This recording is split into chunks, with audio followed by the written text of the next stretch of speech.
Did you know that the seven princes of hell aren't just grotesque figures from medieval fantasy, but archetypal forces that shape the very fabric of human behavior? They don't merely tempt us with sin. They reflect the darker aspects of the psyche, the trials of the soul, and the hidden currents that tug at us from the shadows. In this exploration, we'll journey into the occult mysteries of these seven infernal powers, tracing their spiritual, psychological, and mythological roots. We'll see how ancient wisdom, religious symbolism, and modern esotericism all converge in their stories, and what they reveal about our own. Stick around until the end. The final insight about the collective plan of these demonic forces may just shift how you see the world and yourself. Gnosis, the light in darkness. Before we descend, we must understand one key: Gnosis. Gnosis isn't just intellectual knowledge. It's the divine knowing that breaks through illusion. It is an intimate, transformative revelation, a direct experience of the truth behind the veil of appearances. In ancient spiritual systems, from the Gnostics of early Christianity to the mystics of Kabbalah, Gnosis was the key to salvation. Not through obedience or belief, but through awakening. You don't learn Gnosis, you become it, through suffering, stillness, or sacred revelation.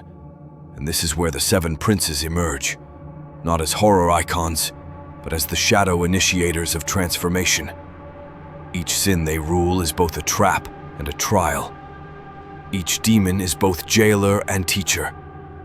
To encounter them is to walk through your own inner hell and come out changed. The seven princes of hell, archetypes of the shadow. These beings, these princes, each command legions of demonic forces, but more importantly, they each mirror a spiritual distortion that humanity must grapple with. Their names are ancient, their influence subtle. Yet they dwell not in some infernal pit, but in the unhealed places of the human spirit. Let us meet them, one by one. 1. Lucifer, the fallen light, pride. Lucifer, the most misunderstood figure in all of theology. Once the morning star, the highest of angels, he fell not out of failure, but out of ambition, out of pride. Not content to serve, he chose to rise, to challenge the divine order itself. But here's the secret: Lucifer is not the cartoon devil of red horns. He is radiant, he is beautiful, he is seduction through intellect, pride cloaked in reason, rebellion draped in light. Lucifer doesn't tempt you with vulgarity, he tempts you with greatness, with the idea that you are above others, that humility is weakness, that your brilliance sets you apart. And that's why he's the most dangerous, because Lucifer doesn't destroy you from outside, he inflates you from within. Pride, in his form, is not vanity, it is separation from source. It is the refusal to bow, to surrender, to love. It's the illusion that I alone am God. Yet in this trial lies a deeper truth. Humility is power cloaked in wisdom. When pride is overcome, Lucifer becomes what he once was, a bringer of light. 2. Mammon, the devourer of gold, greed. Mammon doesn't shout, he whispers.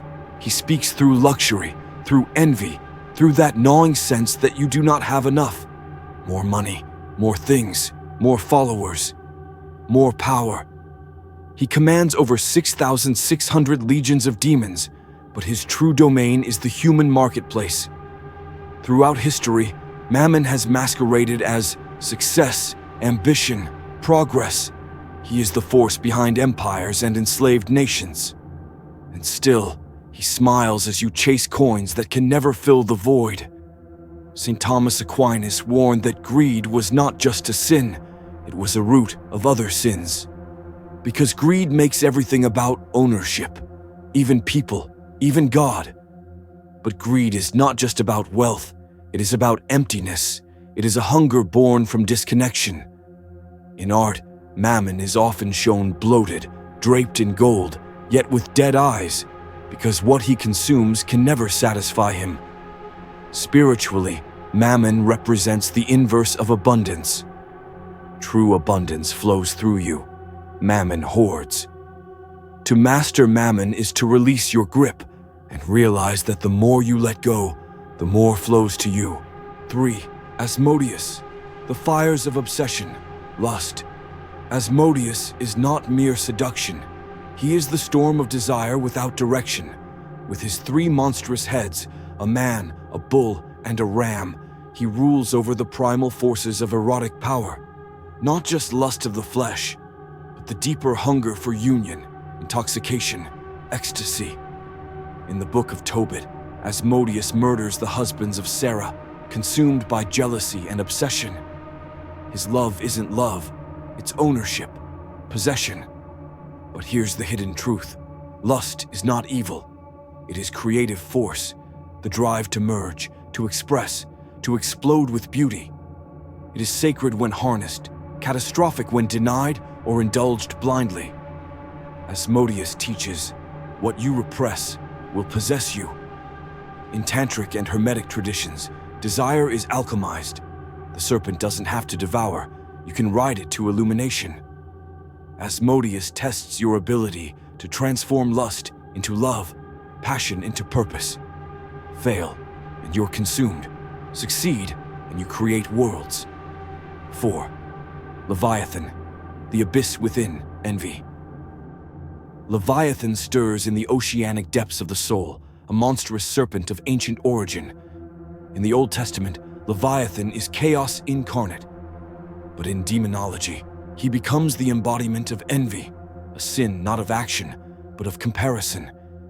Envy is the quiet erosion of self-worth, the torment of looking outward and never feeling enough. Leviathan, unlike other demons, rarely shouts. He coils, he waits. And when you scroll, when you watch others rise while you remain still, he whispers, "You are nothing." But Leviathan, like the sea, also symbolizes mystery. Envy, when examined, becomes a mirror. It reveals what your soul truly yearns for. In Gnostic tradition, Leviathan guards the boundaries of spiritual truth. Only by crossing the abyss of envy can one find what they truly seek, not what others have, but what they are. Mastering Leviathan is a rebirth. Drowning in him is spiritual paralysis. 5. Satan, the wrathful rebel, wrath. Satan, the adversary, not just an enemy of God, but of order itself. He represents wrath, not as an emotion, but as a cosmic revolt. His wrath is not chaos, it is principled fury, the kind that burns temples, dethrones kings, topples heavens. In Milton's Paradise Lost, Satan declares, "Better to reign in hell than serve in heaven." This is not mere rage, it's the refusal to submit. And in every revolution, every rebellion, his shadow walks. But wrath, like fire, can cleanse or consume. In mysticism, wrath is seen as the fire of transformation, a necessary destruction to clear what is rotten. Satan's lesson is this: anger is holy when it protects the innocent, but damning when it seeks revenge. His wrath reveals where boundaries were broken, where trauma was buried. The question is, do you wield wrath as a weapon, or does it wield you? 6. Belphegor, the stagnant god, sloth. Sloth is often misunderstood. It's not just laziness, it's refusal to become. Belphegor, the demon of invention, ironically seduces not with motion, but with comfort. He invites you to rest, to wait, to doubt, to stay in your cave a little longer, just until tomorrow. But that tomorrow never comes. Sloth, in its deepest form, is spiritual despair. It's not that you can't act, it's that you believe there's no point. Belphegor hides in burnout, depression, distraction. But he also governs the sacred pause, the liminal state where transformation brews in stillness. In the alchemical process, nigredo, the blackening, is a stage of decay before rebirth. Belphegor is that night, but stay too long and the seed never sprouts. Move too soon, and the fruit rots. He teaches, balance is the key. Wait, but do not sleep forever. 7. Beelzebub, the lord of the flies, gluttony. Beelzebub, once a god of Ekron, became in Christian lore the lord of the flies. He rules over gluttony, not just of food, but of experience, sensation, consumption without end. He is the voice that says, one more, one more, one more. And yet, the more you take, the emptier you feel. He represents the spiritual hunger that seeks outside what only the soul can give. But gluttony has a higher octave. It can become the hunger for God, for truth, for meaning. The Sufi poet Rumi said, "You were born with wings. Why prefer to crawl through life?" Beelzebub twists that hunger into addiction, but mastered, it becomes the fuel for divine ascent. The final revelation. What do the princes really want? Now we return to the question, what is the ultimate plan of these princes? Do they seek to destroy humanity, to torment souls? Not exactly. The 7 princes are not separate from you. They are aspects of your shadow, crystallized into form. Their plan is simply this, to keep you asleep, to seduce you into forgetting who you are. Every time you act from pride, from envy, from fear or rage, they win, not because they gain power, but because you lose yours. But when you face them, not with hatred, but with awareness, something changes. The demon becomes the teacher, the sin becomes the gate. In mystical traditions, the underworld is not a place of punishment, but of purification. The hero descends not to die, but to rise. And so do you. Conclusion. The descent that saves the journey through these archetypes is not just a descent into darkness, it is a sacred passage through the soul's underworld. These demons, in truth, are the guardians of thresholds. They test you, they tempt you, but they also transform you. When you meet them within yourself, when you stop blaming the outside world and start alchemizing your inner chaos, you reclaim your power. And this is the secret of the ancient mystery schools. The path to light runs through the shadow. If this exploration awakens something within you, give this video a like, subscribe to our channel, and share your thoughts in the comments below. Which of the 7 forces do you find the most powerful in your own life? Which one have you overcome or are still facing? Let's continue this journey together into the depths of hidden wisdom and the light that waits on the other side.